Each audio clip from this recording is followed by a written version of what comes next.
Hello, everybody, and welcome to Chapter Select, a seasonal podcast where we bounce back and forth between a series exploring their evolution, design, and legacy. This is our Pokemon season, and I am one of your hosts, Max Roberts, and I am joined, as always, by Logan Moore. Hi, Logan. Max, Team Yell is just a bunch of simps. That's all they are. They absolutely are. We've gone from Team Rocket, which is crime organization, to Team Yell, which is professional simps. That or annoying soccer fans, for sure. It's a mix of both. They got the Vuvuzuela things on them. Oh my gosh, they are truly annoying and honestly major downside to this game, but we'll dig into that a little bit later. We are talking about Pokemon Sword and Pokemon Shield in this episode, the first major Pokemon mainline game on the Nintendo Switch. There was Let's Go Pikachu and Eevee, but those weren't mainline remakes of the first gen, so we are here with Gen 8 and playing on the Nintendo Switch, the first home console, big TV Pokemon RPG. Step aside Gale of Darkness, Coliseum, Sword and Shield is here. I mean, Game Freak didn't make those games. This is the first. They did not? Home. I don't think so. This is the first home console Game Freak game, I believe. Now I have to truly look this up. That's not the Wikipedia I want. That's a Bulbapedia page. Come on, Wikipedia. While you look that stuff up, I'm pretty sure I'm right. Let's just dive right into it and get the broad details of Sword and Shield out of the way. Pokemon Sword and Shield, developed by Game Freak, as I just mentioned. Released on Nintendo Switch, came out on November 15th, 2019. It had two expansions that released the following year. The first one was the Isle of Armor, which launched in June of 2020. And then we had the Crown Tundra, which launched in October 2020. The game's director was Shigeru Omori. The producers were Junichi Masuda, Hitoshi Yamagami, and Takanori Soa. And the music was done by Minako Adachi and Go Ichinose. The game's Metacritic average was an 80 out of 100 for critics, and I don't know if we need to mention user scores because this game's been one of those games that's been blasted by fans. It's got a 4.6 user score, but it's also been prone to mass review bombings and things like that, so it's really not reflective of what I think. People are divisive on this one, but it's also they're trying to intentionally drag the score down. So Metacritic user score doesn't matter much with this one. What did you find with your research? We never talked about it. Both games were developed by someone else, Genius Sonority. That's what I thought. And they made those two games. They made Troze, Battle Revolution, and then they made Pokemon Shuffle and Cafe Mix. Those are the only Pokemon games they've made. So, yeah, not Game Freak at all. Blowing my mind. Yeah, Game Freak's only really developed the handheld games, which I think is why everybody was very partially mad about this game, because it has some problems as a home console video game when it's not the best.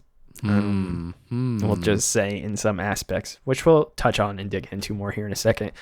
Before we do start talking too much about the game, though, what's our own histories with it? Which I'm sure there are not extensive ones. This game is not even 3 years old, so there's really not a lot we can touch on here.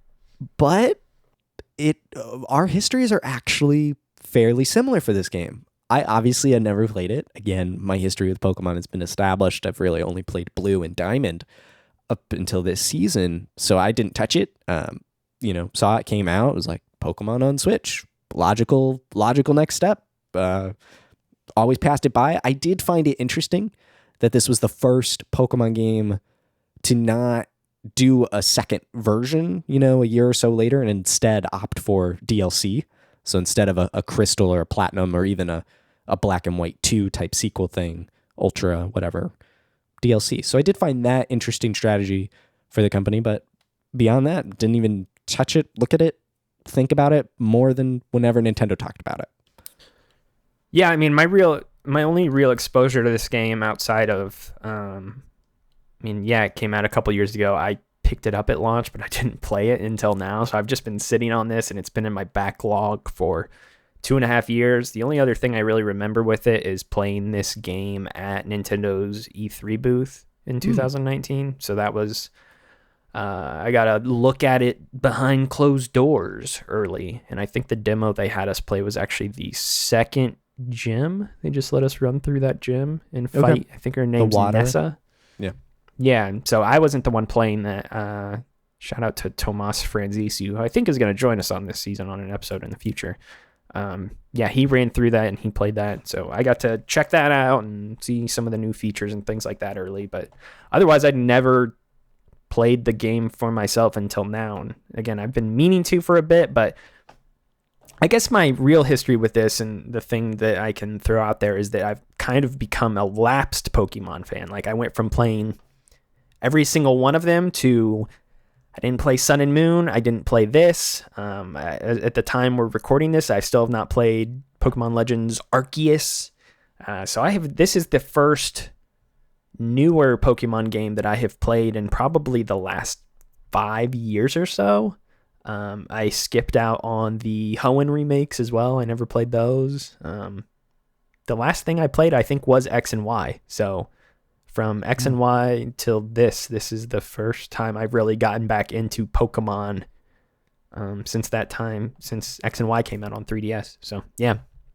On that note of this being my first game back to Pokemon, though, I have to say I really enjoyed this game overall. And I'm not sure if the same is said for you, because we've talked about this, I mean, very broadly with one another before doing this podcast. And I think I mentioned something to the effect of, I'm really enjoying this. And you really didn't respond and say anything. So I have a feeling that you did not care for this game as much as I did. I don't think this is the best Pokemon by any means, but I have to say that I really enjoyed it a lot more than I thought I would once I really got into the weeds of it and was playing around with some of the new Pokemon and stuff like that. It took me a while to land on the team that I wanted and the Pokemon that I used, and maybe we can talk about that a little bit later.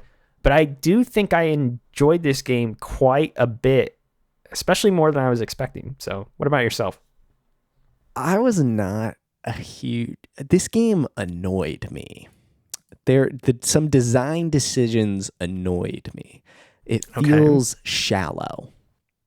The depth that I am familiar with from the original gen and Diamond and Pearl feels stripped out of this.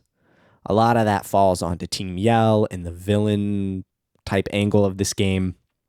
Yeah. It's really all Jim. And then I like that, and I'll tell you why in a second. Okay.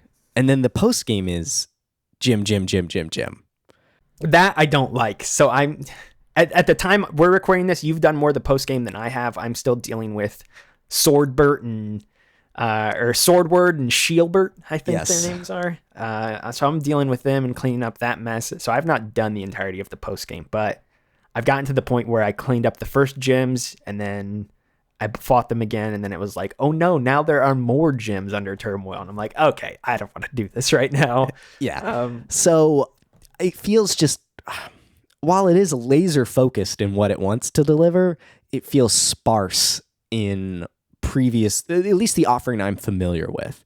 And so I just found that weak. A lot of that was Team Yell, I think, in particular, and just the whole villain side of this game. While Chairman Rose is obviously up to something, that's not really fully revealed and explored until the very end of the game. And even then, it's not done well. Like, still don't really have a good idea of why is he doing this. Yeah, and they rip Bed out of... I'm pretty sure it's Beatty. Okay. Well, he's plucked out of the story mid-game, and then Shieldbert and Swordard show up post-game. Like, I feel like if they were introduced earlier and they were kind of this threat throughout, maybe that would have been a bit more interesting. And then the whole wild area bit feels unnecessary. I don't know about you. I didn't engage with any of it. I mean, I ran around a little bit, but not it wasn't something that I did a lot. And I know that was one of the big selling points of the game prior to release. It's like, oh, we have a sprawling area where there's all kinds of Pokemon. And I do think that's cool in a general sense. I think that it's novel that you have this expansive area where there's all kinds of Pokemon. And if you are just... Think about it from this perspective. If you are really trying to complete the Pokédex and you are trying to gotta catch them all, then it's cool that you have this expansive area where you can just roam, go up and down the map and catch all these different Pokemon and slowly build up your Pokédex and things like that. I think that's cool. I like that in a broad sense. So I have played Arceus, and this is obviously where that game, like this idea was tested out, and what works, what doesn't. And then Arceus is a way better execution of this concept. That's what I've heard. Yeah. For me, it's a regression. I was like, this is not the same thing. Those little hot spots for Dynamax Pokemon, clearly that was meant to be like team up with your friends. I didn't engage with that at all. There's all this currency. There's battle points. There's the watts, and then real money. It just feels... At the time we're recording this too, like Scarlet and Violet's going full co-op multiplayer. So it's clear that they were trying some things out with like the Dynamax too. Like, what are more ways we can get you to incorporate your friends or do things with friends? And it's centered around these raid battles, which I don't think they're not great by any means. So I don't think the wild area is anything phenomenal, and it's nothing I spent a lot of time with again. But I didn't think it was horrible.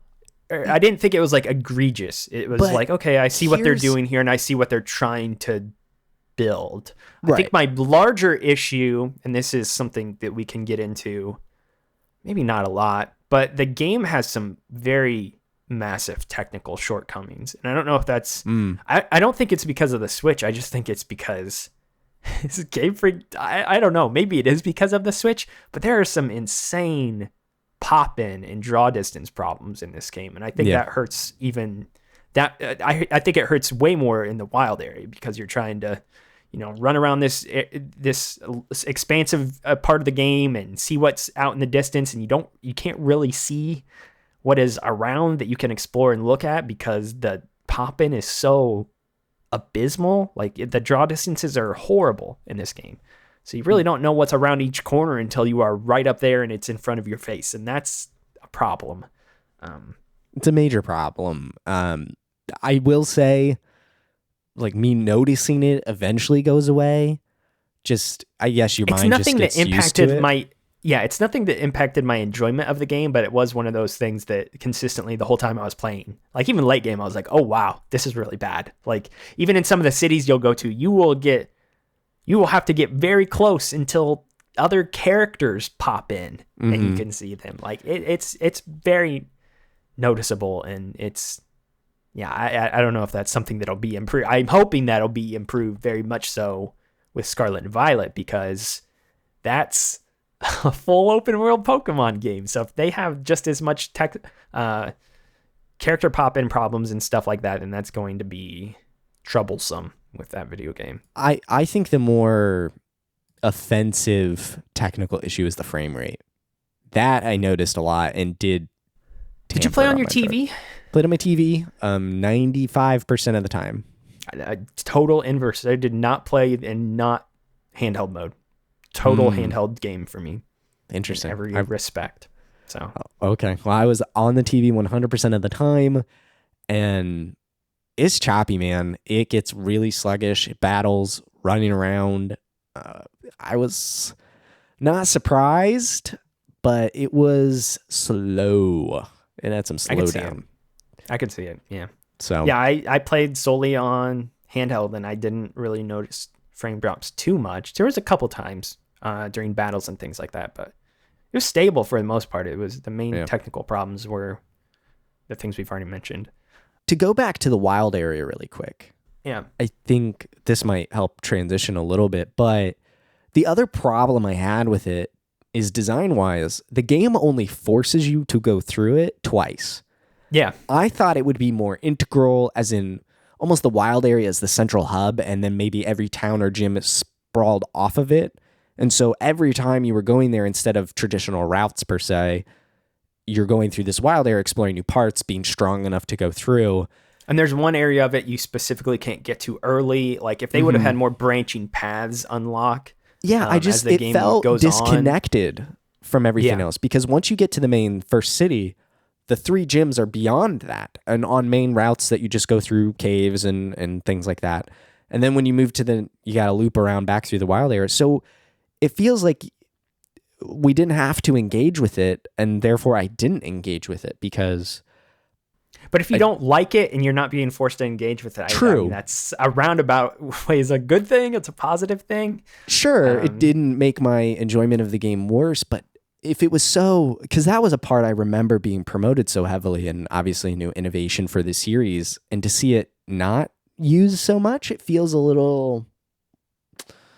Yeah, what were the big new features of this game? That maybe if we want to talk about the other big thing, would be the Dynamaxing and the Gigantamaxing, or whatever, however you say it. Yes. That's the other big new aspect of Sword and Shield.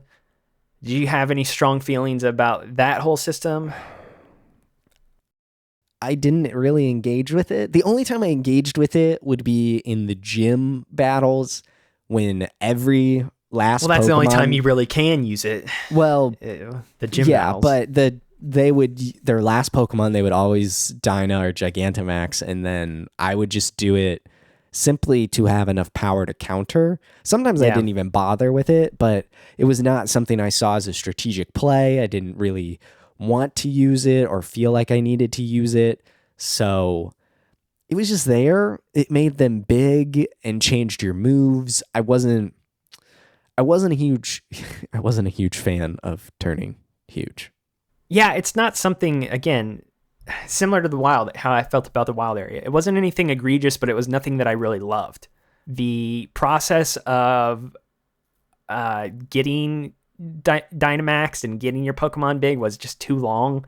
Like, the animation was too long to the point that I didn't want to do it sometimes, because I knew that, I can just kill this thing if I just stay in my normal size and I just use an attack here, and I'll be able to take this down without having to go through the whole 15 to 20 second animation of Dynamaxing. So I would opt not to do that just because I'm lazy and I want to save time.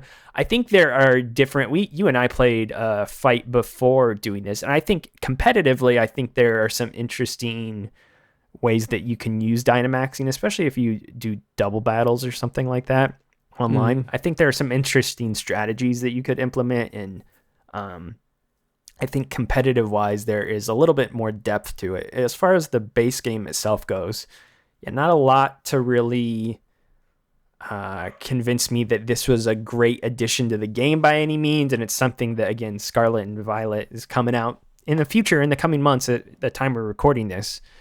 And it's not bringing it back. They're introducing a new form change system instead, but it's not anything that I am wanting to see implemented in all Pokemon games moving forward. And I'm glad it won't be coming back, because I just would like to see them do something else, or I don't know. It's not great enough to where it needs to be in every Pokemon game moving forward, I guess is what I'm saying.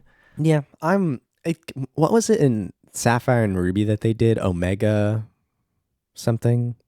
Or what was it in X and Y? But what was it in X and Y? They had a thing in there too. I can't remember. Yeah, I guess we'll find out when we play them. But they kind of there is something. There's some sort of move gimmick in each of these games, at least from the 3DS onward, and maybe even in the DS ones that I didn't play. And that's been one of my big problems with Pokemon in general, and I think that's why I fell off for a while, is that they've become really obsessed with form alterations, whether that be Dynamaxing, or whether that be, here's the Alolan version of this Pokemon, or here's the Galarian version of Meowth. It's a steel type, and it's got a beard, and it looks different. It has different evolutions. Like, they've been really obsessed with form changes for a while now. And that's not anything that I have really loved. And I know they've been adding new aspects to Pokemon games for a long time, whether that be, I don't know, eggs and things like that, or I don't know. They've been slowly building this out for quite a long time with how they introduce new Pokemon and how you can get Pokemon and things of that nature. But I really am a traditionalist in the sense that I just like them to introduce new Pokemon. I like them to evolve into different Pokemon from there, and then that's about it. I don't love the trend of, I have a Meowth. Well, what type of Meowth, and what's it going to evolve into? It can either evolve into a Berserker, or it can evolve into a Persian, depending on which version you have. And this version of Diglett has hair, and this version of Diglett doesn't have hair. And it's some of the designs I like, just visually, they're cute or funny. Yeah. The coughing with top hats, very good. Yes. But Yes. It looks funny, but it's just strange. so the other part of this, as someone whose knowledge of Pokemon really is Gen 1 and 4, I at least appreciate that I can identify most Pokemon, or a handful of them. That just helps me ease me into learning this new stuff.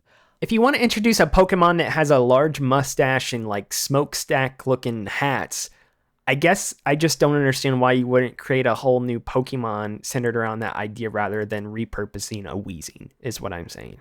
If you want to create a cat that is a steel type, why are we repurposing Meowth rather than just creating a new Pokemon altogether? That's my logic behind it. And I get, like you said, it's because familiarity for people like you, the original 151 is ingrained in people's brains above all else. Even if you're somebody who's gotten into Pokemon late, like when Pokemon Go was a huge thing and that blew up, like this is the original 151 because those are the ones that people know the most. And so I think they do want to keep leaning back on those old ones because there is nostalgia and familiarity. And I think it's easier to rope people in, be like, look, we're doing things with the Pokemon you know the most. But as somebody who has seen those Pokemon for over 20 years now, probably close to 25, because I've been playing this series since it started, and I've played those games so many times. To see Diglett come back and the only change is it's got hair now and it's a slightly different typing or something like that, like that's just not really alluring to me in any manner. So, but again, I played Pokemon differently than most other people, so yeah, my thing with all of this kind of comes down to just the Pokédex in general and picking a team and engaging in the game. This particular Pokédex just felt weird to me. I felt like a lot of Pokemon only evolved twice, or at least the ones that I saw and engaged with on my team. You mean evolve once or evolve? Yeah, they have two. Evolve once. Yeah. There's the start and then the final evolution. So I apologize there. And the typing in this game, you and I have talked about this as we've both played it. The typing in this game is all grass and a lot of ghost and fairy stuff. It just feels way lopsided. And I struggled coming up with a team for this game that felt balanced. Now, I'm sure if I had poured hundreds of hours in, used Pokebank, brought Pokemon in, like done all the stuff. Or used other Pokemon from past games too, because the Pokedex is obviously like, I mean, we put out a video for bonus for members if you want to watch, where I talked about how I constructed my team for this game. And one of the things I always like to do is I want a team of wholly new Pokemon that are from that new gen specifically, because they've put new Pokemon in the game, so I want to use the new Pokemon. And going off of that specifically in this game, yeah, it was hard to put together a team because we mentioned specifically if you didn't choose Sobble at the beginning, your options for a water Pokemon in this game were very, very limited. Like there are only a handful of new water types in this game. Pre-DLC. Yes. Because my water type that I ended up going through with was the evolved form of Cubfu, because you can evolve it to where it becomes part water type. And I was like, okay, cool. That'll be and I'm happy with that decision, but like, that's kind of a bizarre one to choose, I think. Like they have the Barracuda thing. They've got the turtle, the Dreadnought, I think it's called. And then there's a bird, Cramorant, I think it is. And then there's a couple of other like pseudo legendary types that I think are water types too, but there's really not a lot else. And that's reflective of, I think though, to throw this out real quick too, sorry, before you say what you're going to say, I think this is a problem with every Pokemon game. Every Pokemon game indexes too hard into one type, into a couple types. I mean, Hoenn is probably the best example of this with, too much water. Like that is a real problem with that game. Like that game is largely centered around water and there are a ton of water types in it. In this game's problem, I don't know if there's one single typing like similar to with water, but there are a couple more than others that are very, very commonly springing up in this game. Dragon's another big one. There's a lot of dragon types in this game. I don't know if you spotted a lot of them. If you look at the latter half of the Pokedex, like a lot of those fossil types that you can revive, those are all dragon types. You've got the Applin, you've got the the ghost dragon thing that I had. I forget what it's called, what Dreepy evolved into. I mean, there are always dragon types in these games, but there's even more, I feel like, in this one. So, yeah, it just made building a team or discovering new Pokemon not as fun. There was a moment I saw this anchor Pokemon floating around, and I was like, it's like a spooky ghost looking thing. Maybe it's ghost water. Like, that sounds interesting. It's a water Pokemon. Get rid of this Dreadnought, because I really was never quite happy with Dreadnought. Yeah. And then you fight it, find out what it is, and it's Grass Ghost. I'm like, well, I've already got Rillaboom, and I've got Golurk, which is a ghost type. Like, now my typing is overlapping so much, and I don't want that. I want some diversity. And it didn't feel like the good team decisions where it felt unfair to choose what to put in and put out. It's like, I like this Pokemon, but I like this too. The typing, it didn't feel like one of those good decisions where it's like, what am I giving up here? It was just like, why is this I want to use this, but it matches and I can't get rid of it. I don't know. It just didn't feel good. Yeah, I think the Pokédex largely has problems. I mean, that's the big controversy with this game too, other than some of the technical problems we mentioned. I know a lot of people, in addition to us, were like, oh, this game is not great, Game Freak, for a home console game. That was one of the problems I know people had when this game came out. And then the other one was obviously the whole hashtag save the national dex or whatever. Like, there is a very specific Pokédex in this game, which is slimmed down to not include all 800 something Pokemon that are in the entirety of Pokemon now. Whether or not that comes back in Scarlet, I keep referring to Scarlet and Violet. At least by the time you hear this, that game will have been out for a bit, so we'll obviously have answers to all these things in the future. But yeah, there's a very specific Pokédex in this game as well.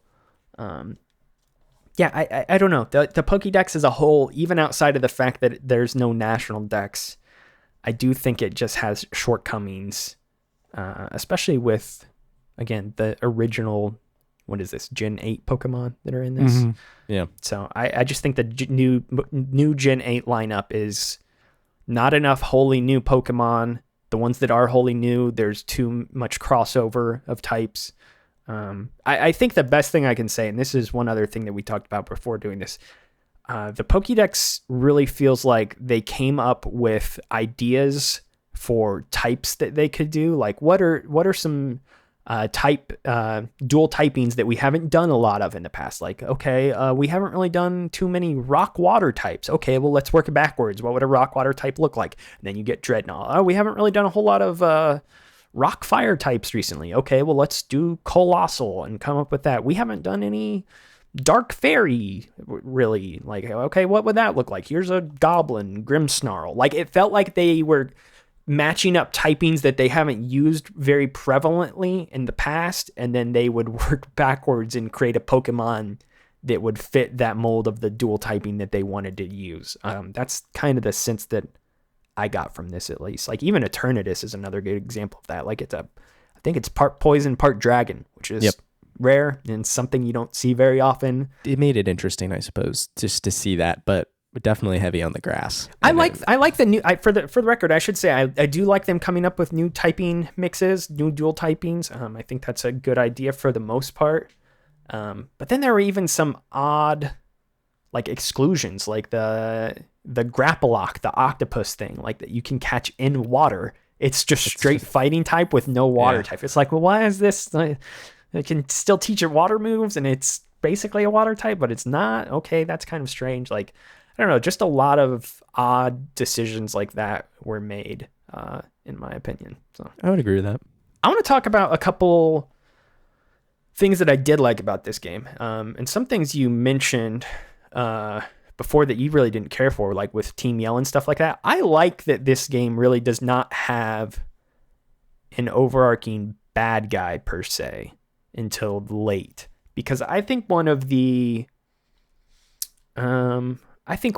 cliches of Pokemon, or one of the things they've always leaned too heavily on, is there's an A storyline, which is beat all the gyms and become the champion. And then the B storyline is, oh no, there's this nefarious group in our region that's trying to pull off this evil plan. And it's been that going back to Red and Blue with Team Rocket. Like, there's always an evil group, and then there's always you are trying to become the champion of the given region.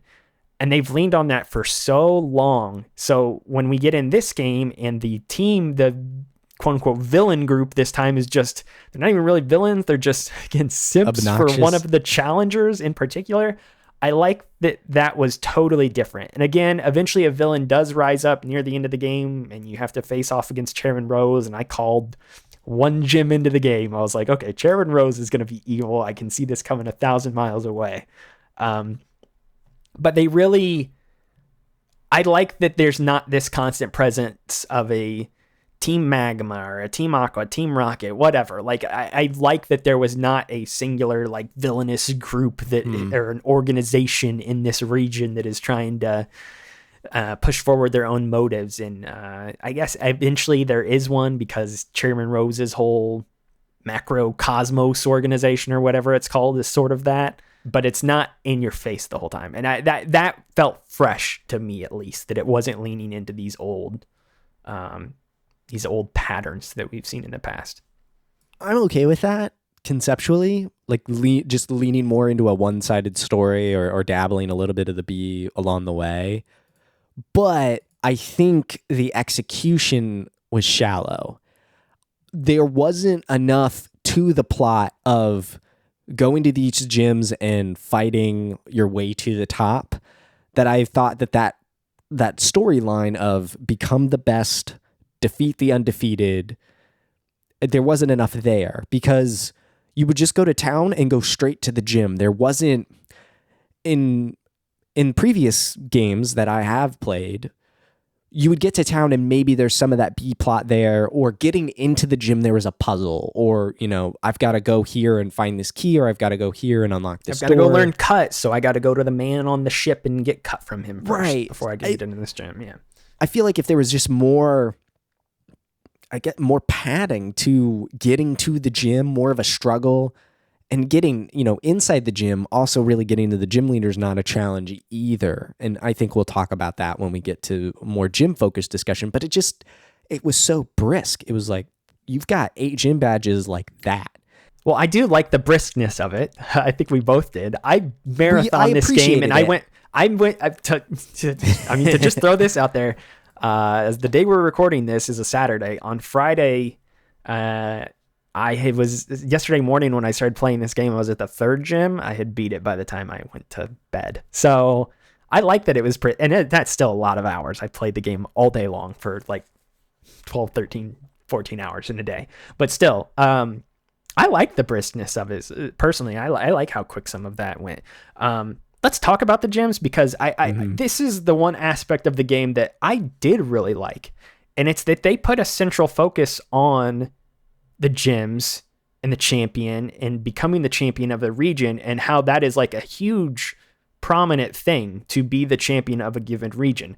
I think a lot of times in some of the previous Pokemon games, even just looking back at Fire Red and Leaf Green, which is the one we've already played in this season, and this is true in a lot of the other Pokemon games I've played over the years, is that your goal to become champion and beat all the gyms, it's never something within the larger region that I think people are really, they come off like they don't care. Like it's just this activity you're doing. Like, oh, I see you've got badges. You're attempting to take on the Pokemon League. That's cool. Like no one really cares that you're doing it. Mm-hmm. Galar region, it is like, this is the thing that everybody cares about. Everybody's super invested in the Pokemon League and the gyms, and it is like a spectator sport, and it is a huge event. These gym battles are huge events that the people of this region love, and everybody you talk to in the game they're all focused on the Pokemon League. They're all talking about Leon, the champion. You're introduced to the champion early, which is a huge difference, and that's kind of cool because when you get to the very end of the game and you do eventually fight him, it is this thing that has been building up over the course of 20-something hours, depending on how fast you play the game. I like that the Pokemon League in this game, I guess what I'm saying is, in some of the previous games, the gym stuff and becoming the Pokemon League champion is always presented as the A plot, and then the B plot is often the villainous groups that we talked about. But in reality, it feels inversed a lot of times. Like the things that the people will talk more about in the previous Pokemon games is dealing more with the B plot, and then you're just kind of doing the Pokemon League stuff on your own, and it's just kind of your own character's personal journey.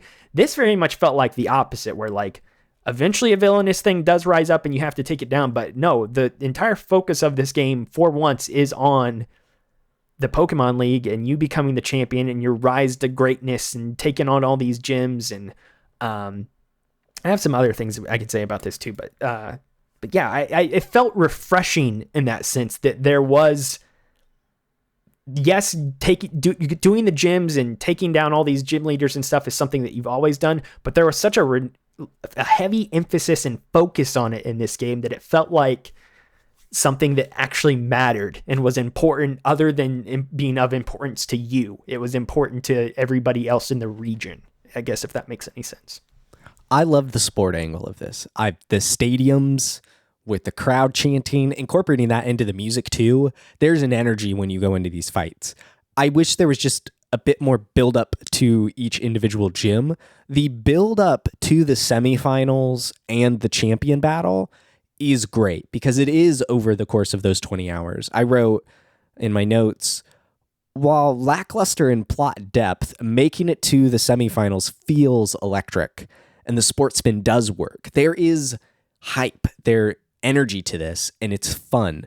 It reminds me of a kind of a plot line in Mega Man Battle Network 3, where you're training to become the best and you fight your way to the top. Those stories work as you feel like you're kind of the underdog.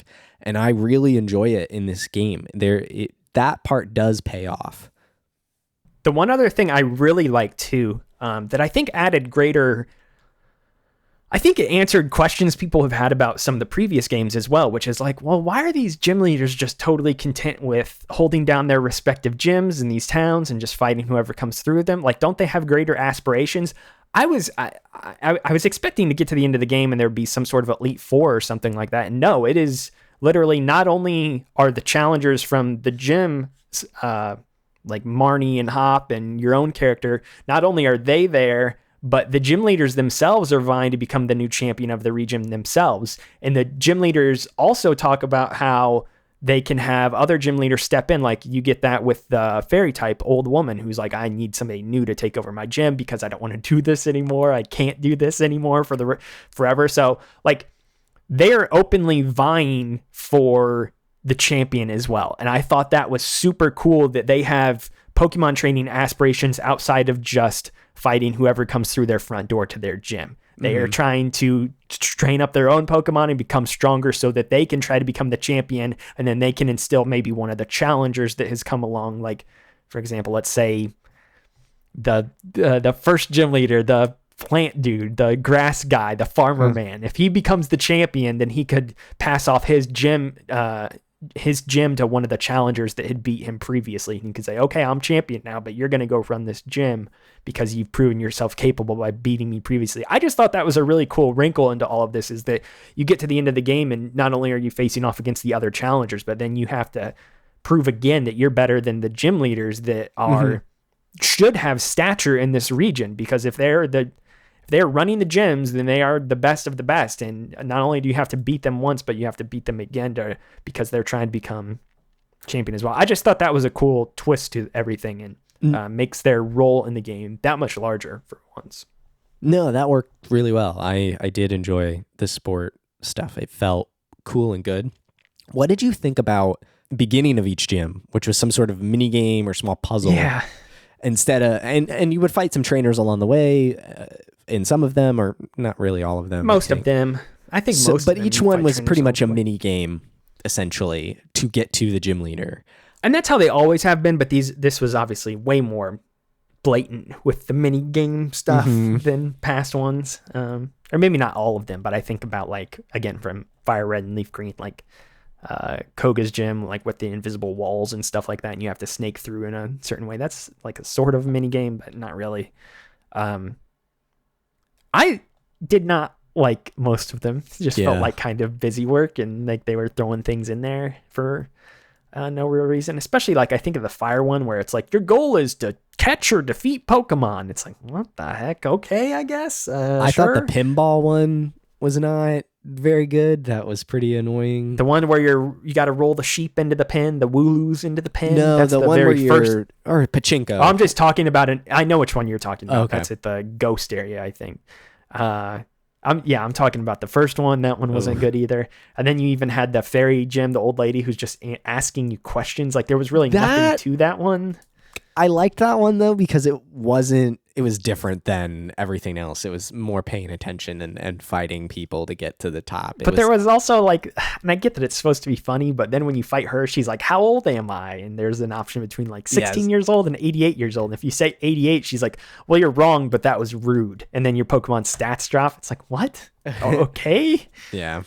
That was an interesting gimmick. I would have preferred maybe more fighting people along the way. Maybe that's a spot you could have fought more of your kind of other challengers along the way. Like you could, every time you went to a gym, like Hop was already done with it. There was you fought him outside. It would have been cool to see some matchups or tension created that way. But overall, the sport angle did work. I think if it was fleshed out more or the villain stuff, if we're going all in on sports, I wish it was fleshed out a little bit more and maybe the villain stuff just scrapped entirely, because we could have really had kind of an underdog rise up story type scenario. But instead we kind of got to push over all to the top, so to speak.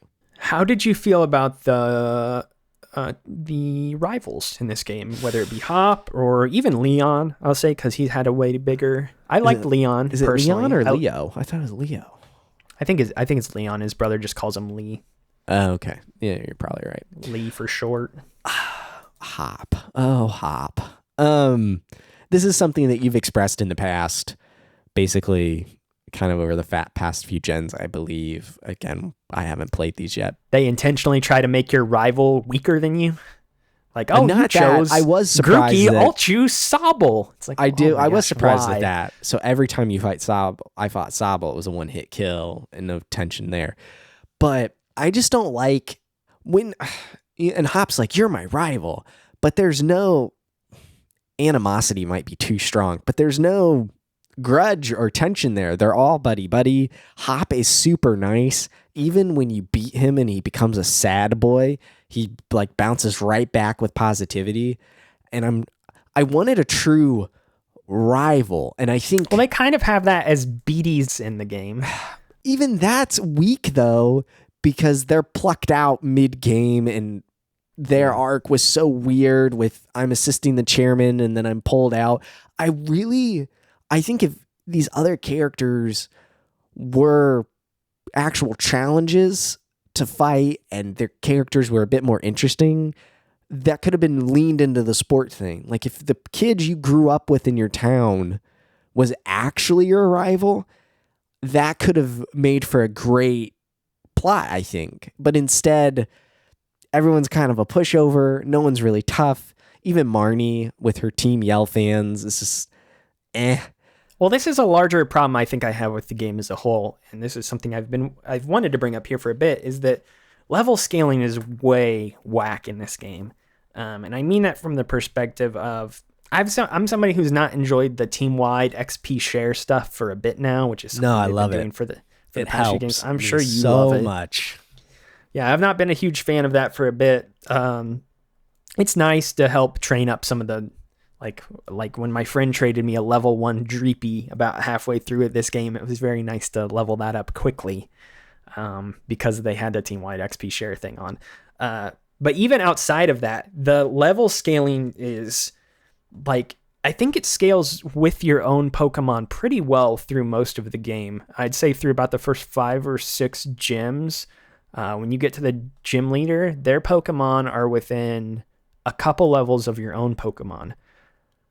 By the time you get to the semifinals and the finals and the later aspects of the game, again, I know you are a little bit under-leveled compared to me, but my Pokemon were all mid-60s or so, and all the other people's Pokemon were like high 40s. Like, the disparity is vast. Like, there just becomes a point late in this game where they stop having the Pokemon scale pretty equally with your own. And I don't understand that. Like, even in Fire Red and Leaf Green, like, I could beat that game, but when I get to face Gary at the end, he has Pokemon that are much higher level than my own. This game's the total inverse, where I was 12 to 15 levels higher than some of the Pokemon that I was facing off with near the end of the game. And even same thing with Leon. Like, he's supposed to be the big final challenger. I was probably 10 levels cleared of most of his Pokemon in that final battle. And maybe that's just because I trained mine up more than normal, but I really don't think I did. I didn't face anybody else that, like, I wasn't. I mean, I guess I did do the Isle of Armor stuff. That would be it. Isle of Armor is the one DLC that I did play. I did not touch Crown Tundra. Same. But I played Isle of Armor, I should say, before I played. What level were the Pokemon finished there? The base game. But they weren't high because, yeah, that's the thing, is that the Isle of Armor Pokemon, to my knowledge, maybe I'm wrong about this, but I was looking it up online, is that the Pokemon in the wild areas in Isle of Armor and in the general wild area don't drastically go up levels until you beat the champion. And then I think it increases the levels maybe a bit. You can still find the ones that are absurdly strong, like when it warns you about when you first go to the wild area. It's like you might come across very strong Pokemon, and then you need to run. Because I know you can still, in the wild area, at any point, you can run across Pokemon that are level 50 or something like that, and you might have a team that's only level 20s. So that was still happening, but yeah, other than that, I didn't really train outside of just the traditional Pokemon trainers and gym leaders that I was running across. There's no challenge difficulty-wise in this game. It was a pushover. Did you lose once? No, never blacked out or whited out. They also give you a lot more money, so it's easier to go buy I'm potions and revives and things like that if you need that as well. Yeah, there's just no training challenge per se. I wasn't really grinding out levels or bringing things up. It was kind of a cakewalk, which added to the briskness. I like there being a sort of tension and difficulty to these games. Like, that's something I've said for a long time. And I like that I got to the Elite Four in Fire Red and Leaf Green, and I didn't beat it right away. It took me a bit. And even when I did, I had to go buy a bunch of hyper potions and revives. But me doing that, I cleared out most of the money I had on my character to go buy that many. Right. And if they were a bit more tough, it could have added to the sports narrative. Sometimes the only real like sport narrative challenge that way was Leon's undefeated. So you clearly have had someone who's done a lot of fights and never been beaten before, but everyone else there wasn't scale to the difficulty. I would have liked a real challenge. I think the closest probably was the 8th gym leader. I'm blanking on his name, but he was the dragon type. Rayhan or something like that. Ryan, yeah. Something And I like liked that. the way that he integrated environmental manipulation and then used that to chip away at you. I thought that was an interesting strategy. I didn't have a problem with him at all. There wasn't a problem, but I did think if you could have brought that. I'm just saying I didn't even notice what you're mentioning because I just blew through him. So yeah, okay. It was just I was a bit bummed at the difficulty in this game. This is a common thing that I've mentioned many times, and I think one of our friends has told us that Ultra Sun and Ultra Moon is much more difficult, but I have personally found that everything post Black and White has been pretty easy to beat, and it's not been it's been something that has proven to be why I stopped playing newer Pokemon games, I guess I'll say. We talked about post-game a little bit again, and we've touched on the DLC. I don't know if we want to bring up anything else about those in particular here. Neat that they opted for DLC instead of making a whole new game. Yeah, I think that should be the trajectory of the series moving forward, honestly. No reason to make people shell out another $60 for another version of the game when they've already bought potentially 2 others. I think the 2-version system really is really kind of wearing thin at this point anyway. They're going to keep doing it because it's always been how Pokemon's been, but even that is kind of getting a little bit stranger as time goes on, in my opinion. Well, I did think I found out that you and I have at least 2 different gym leaders, and it sounds like the Isle of Armor, you and I have different rivals on the Isle of Armor based off our discussion. I think that's kind of interesting, and Scarlet and Violet are playing with that with different professors. So that's fun-ish. Yeah, if they can justify it a little bit Yeah. more, then I'm fine with it. But it's more just about that justification, I guess. Yeah. Yeah, we've the post game is one thing we've really. You've played more than me. I mentioned that I'm squaring off with the funny hair people right now, and I'll probably see that through. But I don't really have any strong feelings on that at the moment. I assume that'll just result in me catching my given legendary doggy at some point. And then after that, it's just roam around and have fun. And the Crown Tundra DLC is something else we can't speak to because neither of us have done that. There's just, these games are large and we don't want to play every single piece of content that is in these before we record these episodes because this season would just be inordinately like way too long. So if you want to hear what we have to say about Crown Tundra or stuff like that, sorry. I guess the one last thing is the music. Is the thing to mention here, because I feel like we've naturally touched on pretty much everything. Or actually, before we touch on the music, the story. Let's go back to the story just real quick, because I did want to ask what you thought about just the story. We've talked about how the story is so central with the gems and things like that, and we've touched on that element a lot. But did you have any strong feelings about it really drags towards the end, I guess, is the thing I wanted to mention because you get to the champion and you're ready to fight. And then, you got to go. Leon's gone to the Rose Tower. And now, there's this guy and he's got sunglasses and he's got the key to the monorail and you got to get to the tower. Like that whole, I was like, man, this game is really artificially lengthening itself here. And like for a game that we mentioned felt so brisk at times and was like, you're doing one thing and then the next and then the next. And it had good pacing. Things really came to a halt there in the back portion of the story, I felt. That's where the A and B plot thing totally collides because you're on this A train flying, you're ready to face the champion and become Galar's champion. And then they just slam the brakes so hard. And you combine that killing of momentum with the sudden spike in world ending drama that really was hinted at, but it ramps from 0 to 100 immediately. And this is to speak directly to Chairman Rose. They don't really explain what or why he's doing what he's doing in a great. All he's like is one day we will run out of energy and that can't happen. And I think he revives an ancient evil god Pokemon. Yes. And never really realizes that he's wrong about it either. Admits that. Maybe that speaks to his true villainy. I think he turns him. I think it mentions that they mention after you thwart his plan that he turned himself in or something like that. I think they might mention that. I wish if this was going to build up properly, that maybe the energy crisis was acknowledged a bit sooner in the world or something. Like that was just they hint that he's he's got all these companies and he generates all the energy for Galar. Yeah. They talk about how everyone has energy, but the crisis that he is so worried about isn't brought up until he. And it doesn't help. It doesn't help that the thing that's prompting him to do this is in 1,000 years we'll all be screwed. It's like, well, 1,000 years everybody's gonna be dead currently. I mean, I get that that's short-sighted, but it's just a very bizarre. Even Leon's when he's talking to him, he's like, well, yeah, that's 1,000 years away though. I think we can wait still for one battle. Yeah, I can't wait for just us to have this championship match and then we'll figure it out afterwards. The way they slam the brakes at the end of the main campaign really gives you some whiplash, and I was very frustrated with it. How did you feel also about I don't know the legendary doggies' names. I'm sorry. Zementa, Zemaika. Yes, I don't know. Something.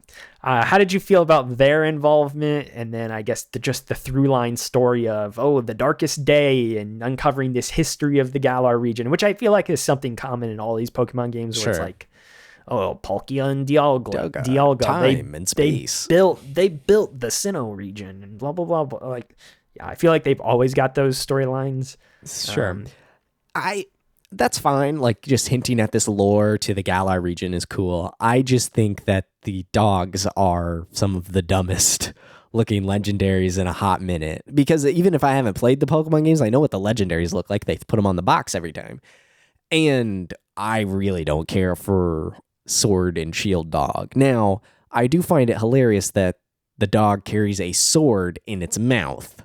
That's pretty cool, and that's actually why I chose Sword over Shield. But the dogs are quite dumb.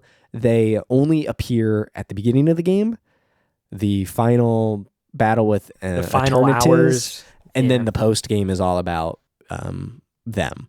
It's Zacian and Zamazenta. Yeah, there wasn't just I wasn't a fan of the dogs themselves, but the plot around them is fine. You could insert any Pokemon there, and the same story would have worked. So I just wish for better designs. What about you? Yeah, they're fine. I think as far I do like them being these defenders of this. I like that they weren't the Pokemon that created the region, because I feel like that's so often the thing that happens is, Kyogre and Groudon, they created the land and the water. and fire.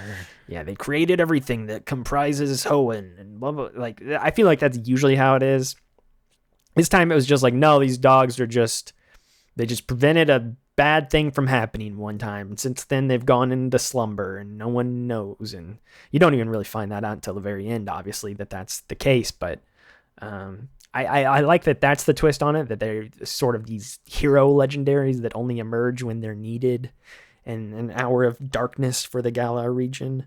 But yeah, I don't know. They're fine. The designs are okay. I agree that the sword one is way better than the shield doggy for the most part. The sword dog and the sword dog's also got like wings on it in its form too, its battle form.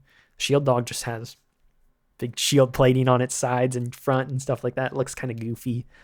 But yeah, I figured we should talk about those two just because They're on the they are a box. prominent element of the game. Yeah, they're on the box. And you played sword and I played shield, so in that sense, we did get. I mean, to, so far we've been playing the opposite versions of each other, and we likely will for Scarlet and Violet. Huh. I wonder. We'll have to discuss off air what the future. What are you playing for the next one? Silver or gold? Gold was the one I bought. I think gold's what I have too, but I can't remember. Actually, no, I have silver. Never mind. It continues.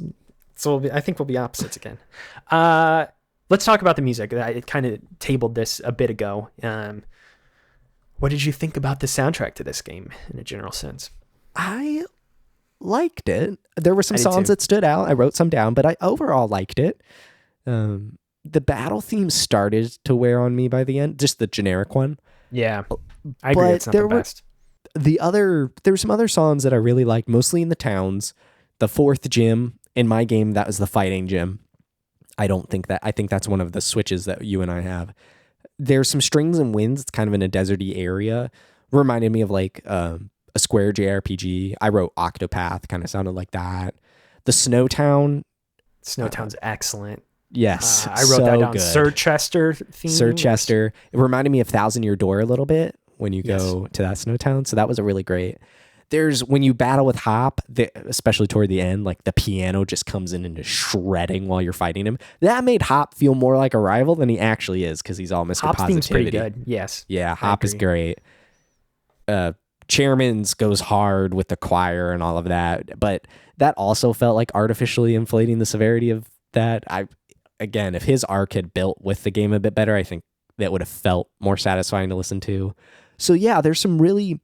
The stadium and gym battle music, I mentioned it kind of earlier, the chanting incorporated into the music, that lended itself to the energy of a stadium feel. So I liked that.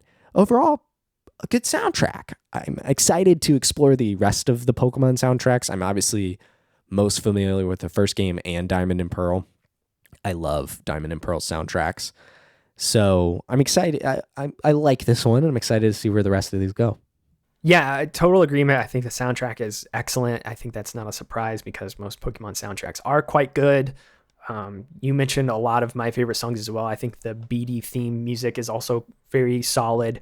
My favorite song in the entire game, though, I believe, is the Galar Mines music. I think the Mind music is choice in this game, which is a surprise because I usually think some of the cave themes and stuff like that are some of the weaker pieces of music in a lot of the other Pokemon games, but the mine music in this, the Galar mines, is so good. It's got this slap bass in it, which is just, it's really funky. It almost sounds, not to use a trite comparison, but it sounds like Persona almost in some senses. Gosh. Like, I feel like it's something you would hear from Persona rather than Pokemon in some ways. But that's really good. And then some of the champion themes at the very end, like even when you go into the champion, the stadium or whatever, there's some wonky music there that's very different than everything else you hear in the game. Overall, I think the soundtrack is very, very good. Some of the town themes I think hit way better than others. Like we mentioned, Sirchester, or however you say that. I think that one stands out quite a bit. And then there's another theme that stands out. I think it's the first town you maybe go to, the grass gym town. I forget what the name of that one is, but I remember that song off the top of my head as well. So some of the town themes and route themes and stuff like that, they aren't all the best across the board, but the songs that really hit and are some really top tier tracks, in my opinion. So shout out to, again, composer of this game. The composers were Minako Adachi and Go Ichinose. Good work. You did the Pokemon franchise well, I think, in this game, especially with its long storied history of having some of the most iconic video game music ever. Is there anything else you would like to say about this game broadly, maybe before we get into our legacy discussion here and begin wrapping up? What did you think about the theming of the overall world of Galar? It's United Kingdom, Britain, correct? It's very clearly British. I think they lean more heavily into it than normal too. Mm-hmm. Like even with how some of the people speak. Like I heard some hop especially. Yeah, there's people say mate or oi or like things like that. Or I think one of the Team Yell people even said, I'm not even kidding, I think maybe at one point they said governor or something like that. There's like stuff sprinkled like that throughout. It's clearly supposed to be modeled after the UK this time around, but in the past, I think some of these regions have clearly been modeled after real world locations, but they haven't been so blunt with it. I felt like this game was a little bit more trying to tip its hand, like, yes, this is supposed to be the UK. Here you go. Yeah. What about you? I thought it was fine. It wasn't my favorite type of theming. It's interesting though to go through the countryside or a seaport town and then the big cities and things like that. So that was kind of fun. But overall, it's fine. It wasn't my favorite. It felt pretty traditional in the sense that like, oh, here's your town in the fields or your town near the woods, and here's your ice town and here's your desert town. Like it felt pretty traditional in that sense. Yeah. So nothing really stood out too greatly. The one I think one of the most unique locations I would say is the one in the woods or the forest. It starts with a B, Balaloon or something like that. It's all tucked away and under this neon glow of iridescent mushrooms. It's very cool, funky. That's one of the most unique ones. And then that town connects to nothing. It's like, oh, this is a dead end. Time to go back to the central hub cities. Nope. So yeah, I think I do agree that I think it would have been cooler if the wild area kind of interconnected all these towns and things like that. That would be the one stylistic or overlay change I would have made to this game. And it's also way more disjointed than a lot of the other Pokemon games. You've got kind of southernmost region where your hometown is. You've got the middle region where the first main town is, and then you've got the upper region where the Pokemon championships are and stuff like that. So it's very segmented compared to some of the other games, which isn't bad, I don't think. It's different than having them be so interconnected with one another. But yeah, it is a little bit more disjointed, I would say. Let's do legacy. I think it's hard to talk about the legacy of this game in some senses because it is so fresh, but I do think we touched on before the big element of this game, the thing that I think it will be remembered for, which is stuff like the wild area and stuff like the form changes with Dynamaxing and stuff like that. I think this game is very much, and it's also the first home console Pokemon. I think there is a lot of experimentation in this game, and that's what's going to be remembered for. It laid the groundwork for Arceus, which then kind of what looks like it's laying the groundwork for Scarlet and Violet in the future. Like, there are some things that they're testing out in this game.